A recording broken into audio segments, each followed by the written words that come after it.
জাতীয় পতাকা ব্যবহারে রয়েছে নির্দিষ্ট আইন। সেই আইনের তোয়াক্কা না করেই রাত দিন জাতীয় পতাকা উঠছে সিলেট নগরীর মিরবক্সটুলার ইউনিক মাল্টিমিডিয়া স্কুল ভবনে।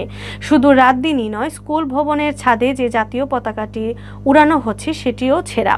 এভাবে ছেঁড়া জাতীয় পতাকা উড়ানোর ঘটনায় চরম ক্ষোভ দেখা দিয়েছে স্থানীয়দের মাঝে। সামাজিক যোগাযোগ মাধ্যম ফেসবুকেও চলছে তীব্র সমালোচনা। শুক্রবার বিকেলে ইউনিক মাল্টিমিডিয়া স্কুলের ভবনে গিয়ে দেখা যায় স্কুলের প্রধান ফটক বন্ধ, স্কুলের কোনো স্টাফও নেই।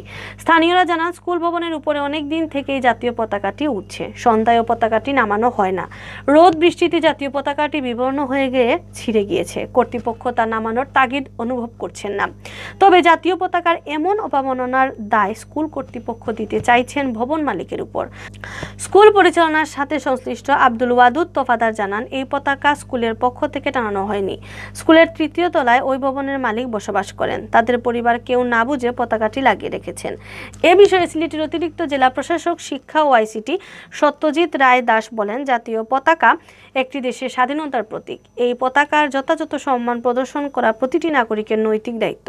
তিনি বলেন, আইন না মেনে রাত দিন পতাকা উড়ানো বা ছেঁড়া জাতীয় পতাকা উড়ানো দুটোই অবমাননার শামিল। এ বিষয়ে খোঁজ নিয়ে দ্রুত প্রয়োজনীয় ব্যবস্থা গ্রহণ করা হবে।